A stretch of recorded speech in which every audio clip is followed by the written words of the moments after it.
Fellow Dominicans, residents, and friends, our country, like the rest of the world, is facing a defining challenge. But I am proud to report tonight that we are not daunted, and that through your sacrifice, the heroic efforts of our essential workers, and the help of friendly governments, we are manfully meeting the moment. This pandemic is not something we expected.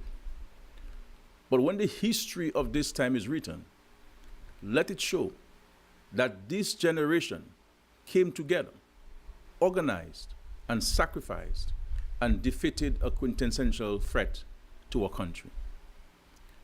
This battle is far from over, and additional threats lie on the horizon.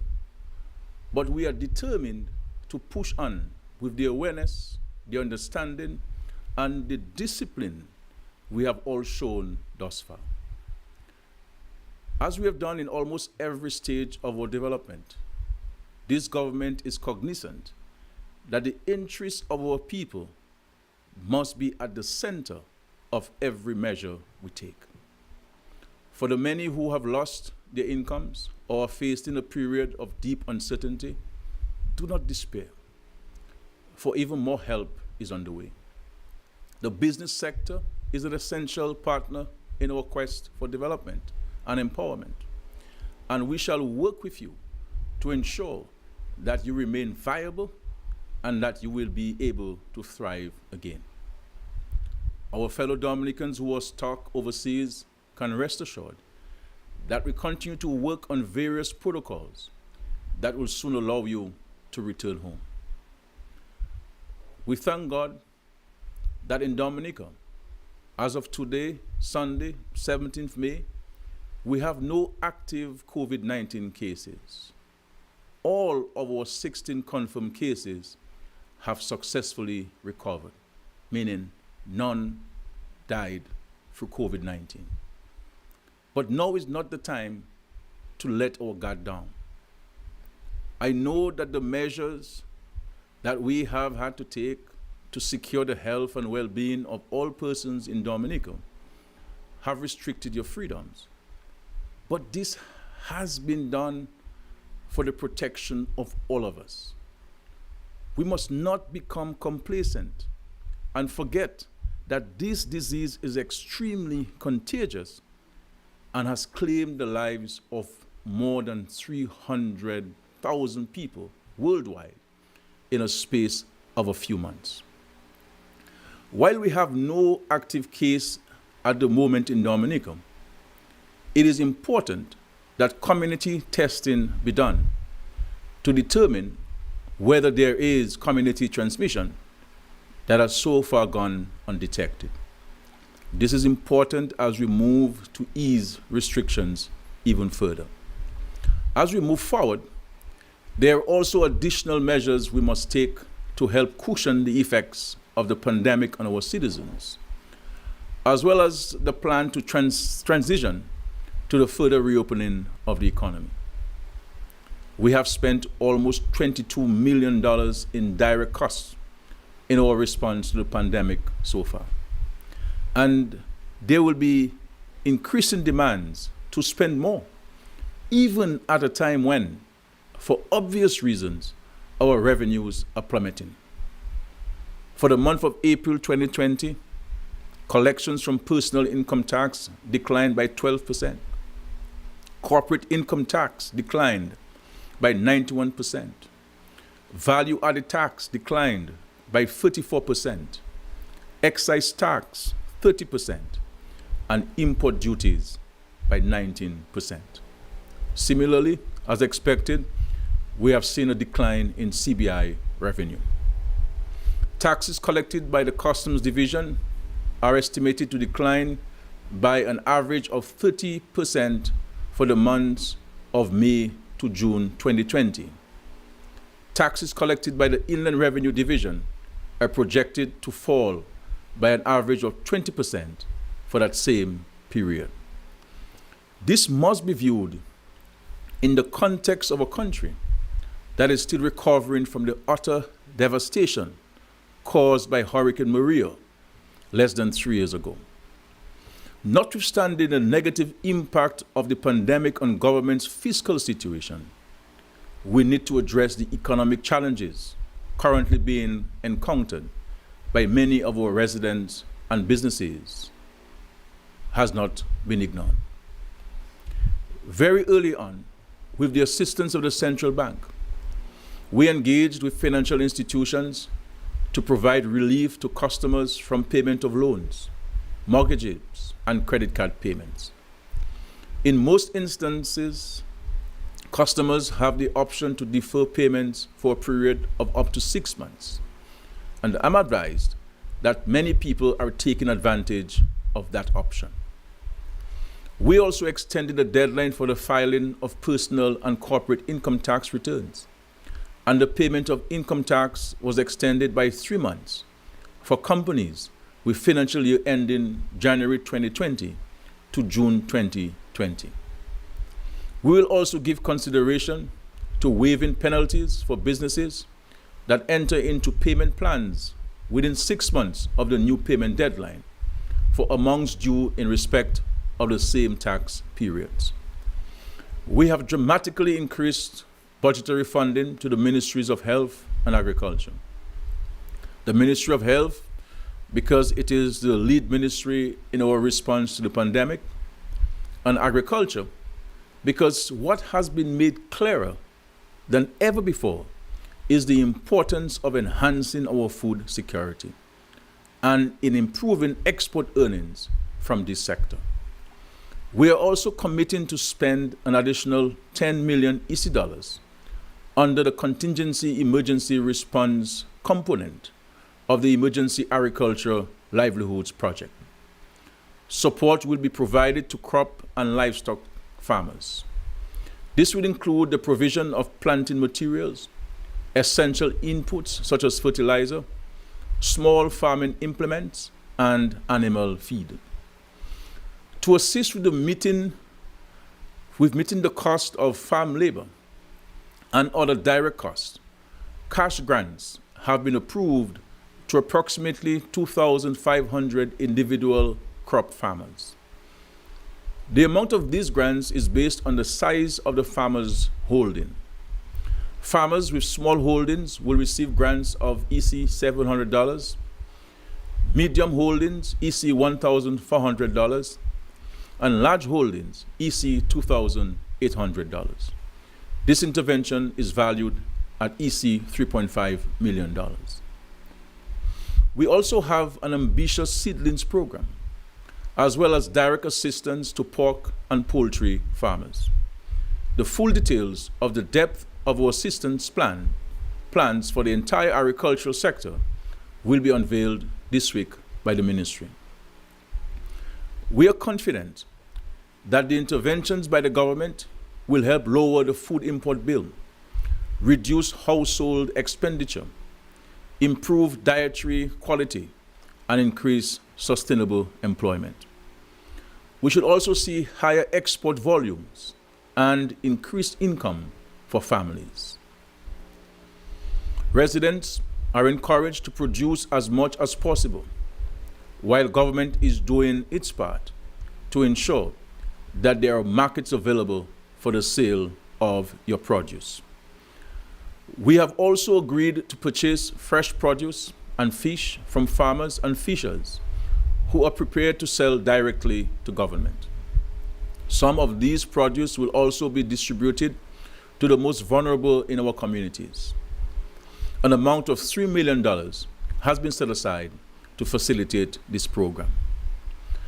We are putting plans and policies in place to stimulate other sectors of the economy, especially in the construction sector, which will positively impact employment. Through construction, several related businesses like hardware stores, transportation services, and professional services for supervision will grow, thus providing companies an incentive to keep their current workforce and creating new opportunities. We have also launched a registration drive for contractors and artisans, and a form can be completed on the government website at www.gov.gh www.dominica.gov.dm for that purpose. For many, their disposable incomes will rise and lead to higher expenditures. Indeed, this strategy is tried and tested. Following the devastation of Hurricane Maria, the government was able to successfully jumpstart the economy through the commencement of numerous large infrastructure projects. Government is expected to sign a number of high-value contracts over the next few days, while many other projects will begin soon. We will also be implementing multiple infrastructure projects with expenditure of up to $100 million. Total additional investments in construction are expected to amount to at least $296.8 million. The Ministry of Public Works will provide the extensive details in the coming days. We're excited that these projects will be felt in every corner of this country. For example, there will be at least one road project in each constituency. Local contractors will be engaged, which will ensure job creation and the circulation of money in the community, while contributing to the improvement of the aesthetics of our communities. Government will also pay small contractors and merchants with amounts owed of $100,000 and less in the coming days, utilizing the resources approved by the IMF under the Rapid Credit Facility. The intention is that small contractors will be in a position to resume work on small projects and complete these works in the coming weeks and months. Being mindful of the approaching hurricane season, government will also continue its aggressive housing program and accelerate it where possible. Government had taken the extraordinary step after Maria to make loan financing available at the aid bank to our farmers, hoteliers, and the manufacturing sector at attractive rates of 2%, with a moratorium on payment of 6 to 12 months. Mindful of the extraordinary circumstances caused by COVID-19 pandemic, government is providing further relief to beneficiaries of that special loan facility. This would include no payment on principal for a year and on interest payment for 6 months. This deferment of payment will allow borrowers in the tourism sector, the manufacturers and farmers to use whatever cash they receive during the next 6 months to meet salary payments and continue their operations without the added burden of loan repayments. At the national level, a major concern during this pandemic is the loss of livelihoods and income among workers. For individual households, it is the payment of mortgages and basic living expenses. The DAIC has advised that its members have retained their pre-COVID-19 pandemic staff. Government has also spoken directly with the top largest private sector employers. I am advised that 88% of these employers have held on to their full complement of staff, while the other 12% have released 15%, or approximately 90 persons. These employers should be commended highly for their stellar contribution to the well-being of the employees and families. They have agreed to hold on and partner with the government to ensure the social stability of the country in these very difficult and uncertain times. We have been advised by the Dominica Hotel and Tourism Association that 2,082 employees have been released from the tourism sector. That figure does not include persons engaged with travel agents and rental companies and some of the other tourism ancillary services. Elsewhere, in the less formal private sector, a number of persons are currently no longer engaged, including domestic workers, persons employed at bars, barbershops, daycare centers, and salons. Although some of their employers may not have been affected or have resumed operation, the future uncertainties and the need for social distancing have resulted in many remaining unemployed or underemployed. Heads of families and single persons who are currently no longer employed will receive income support in the amount of $600 and $400 respectively for the period April 2020 to June 2020 in the first instance.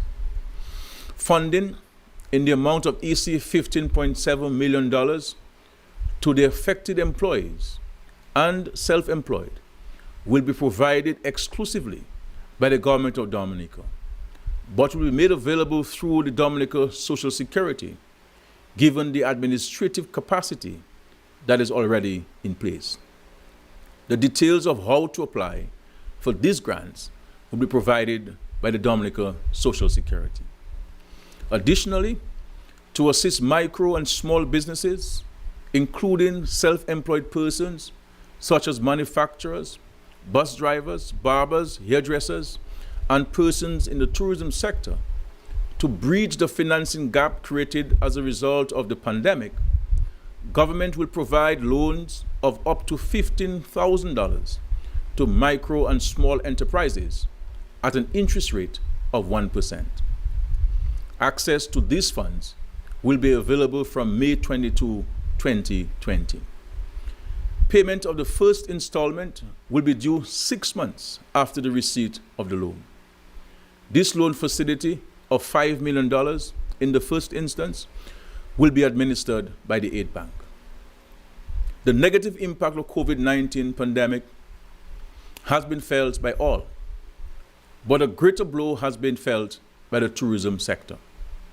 Several of the measures already mentioned will benefit persons in that sector, including the special facility loans at the Aid Bank, the moratorium on loan repayments, the grants to persons in the sector who are no longer employed, and the self-employed whose business has been closed, and also access to the agricultural program.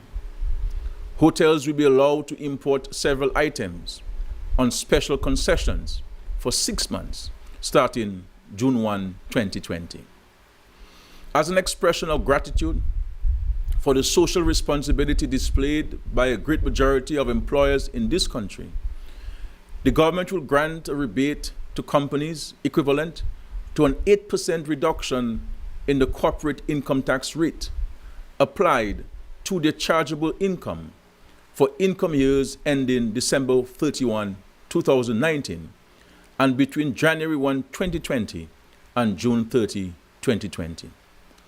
This income tax rate reduction from 25% to 17% of chargeable income will apply to companies which have signed agreements with the government committing to continue to employ at least 80% of their staffing complement as of January 1, 2020 for a period of 12 months from the date of the granting of the rebate. Revenue foregone by this measure is estimated at $7.68 million.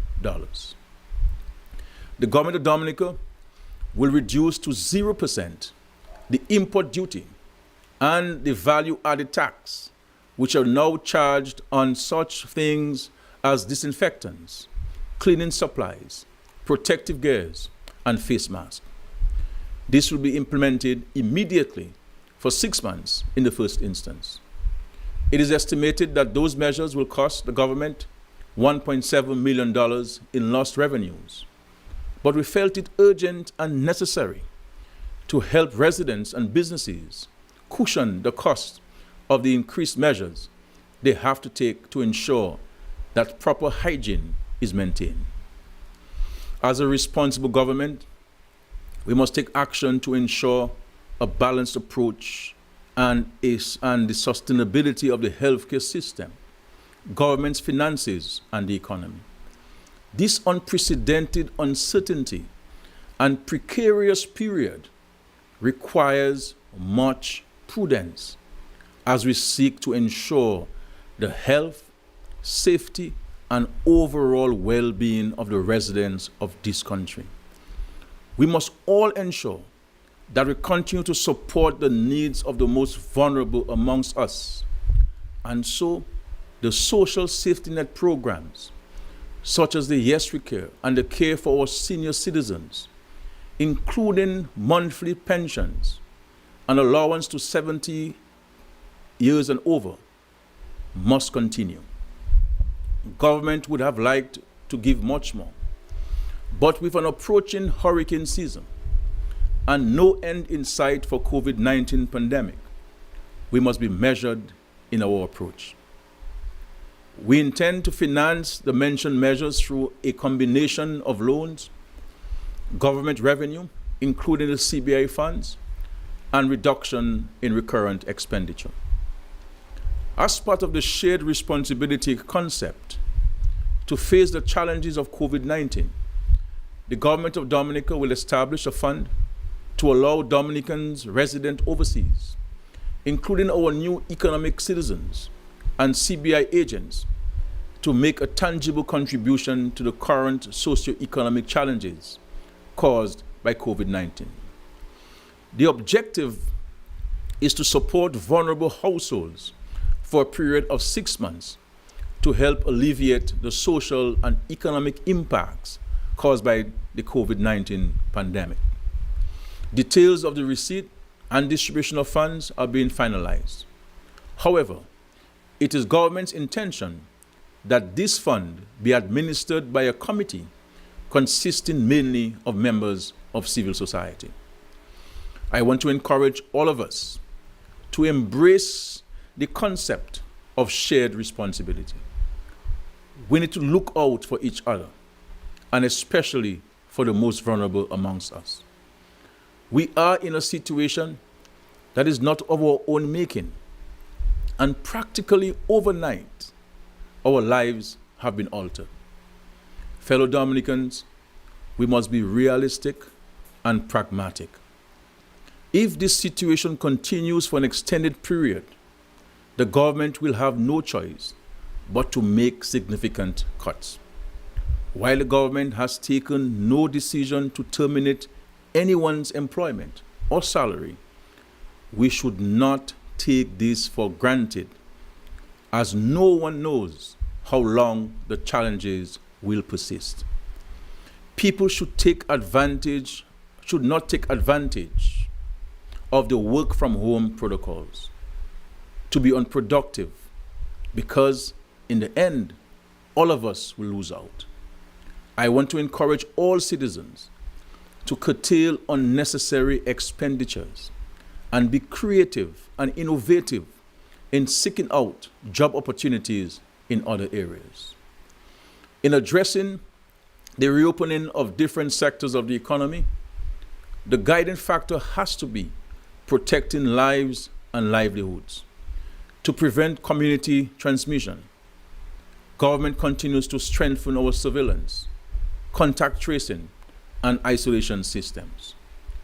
As we gradually reopen, it is imperative that we take all the necessary measures to slow the potential spread of the virus throughout our society. Our approach must be measured. We have seen that some countries took quick measures to reopen, and they have had to review that decision in light of a new wave of the virus. We are learning, and we need to learn more from the experience of other countries, and importantly, listen to the science. Saving lives is our utmost priority. Re-entry into Dominica will be phased to ensure that facilities and health staff are not overwhelmed. We appreciate that there are many Dominicans out there who wish to return home, including our students. We are working on ensuring that you can return home to be with your families without placing them and yourself and others at risk. In addition to the economic sectors, which have already been allowed to open, effective Monday, 18th May, the following sectors will be allowed to reopen by appointments only in the first instance: hair salons and barbershops, sulfur spas, manicure and pedicure, and massage parlors. Also, guidelines are being developed in the coordination with other countries in the region for the gradual resumption of travel. Should we continue on this current trajectory of the management of the pandemic situation, we hope to be able to facilitate at least regional travel by July. By that time, we will hopefully also be able to lift most of the curfew restrictions here.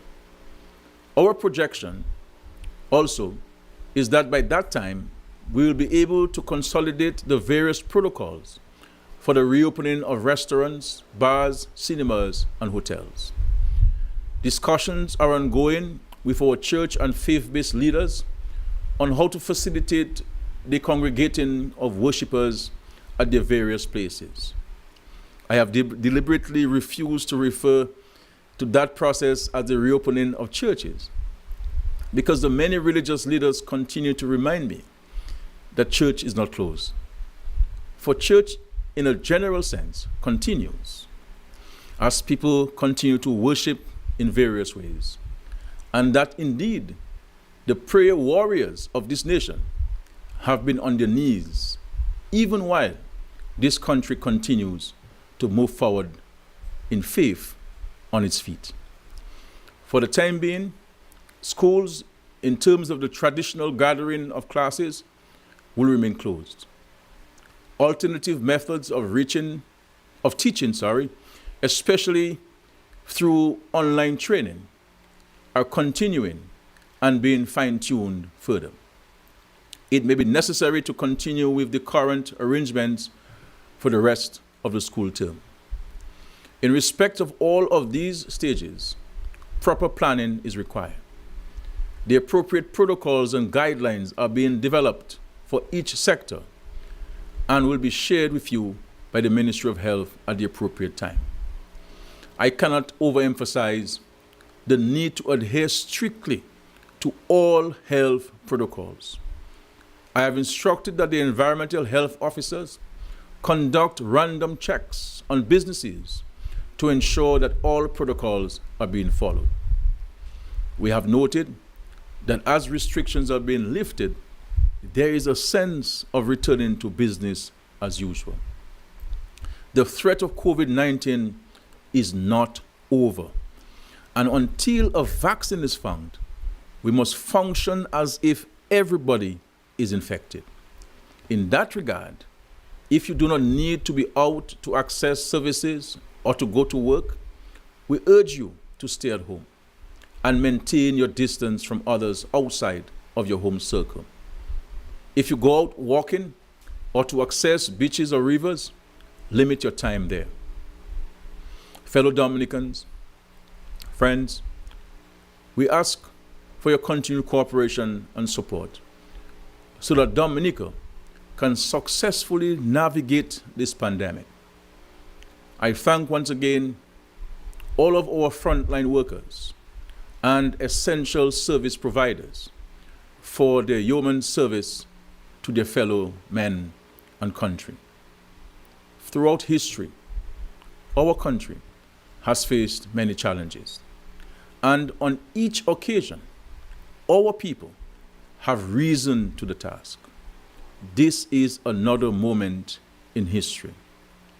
While this current pandemic is unprecedented in many ways, we are confident that through the grace of God, through our working together, and through your determination and spirit, we will once again rise. It is written best in Corinthians chapter 4. It says, "We are experiencing trouble on every side, but are not crushed. We are perplexed, but not driven to despair. We are persecuted, but not abandoned.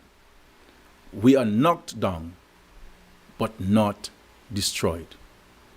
And so, may the good Lord continue to guide and bless our collective efforts.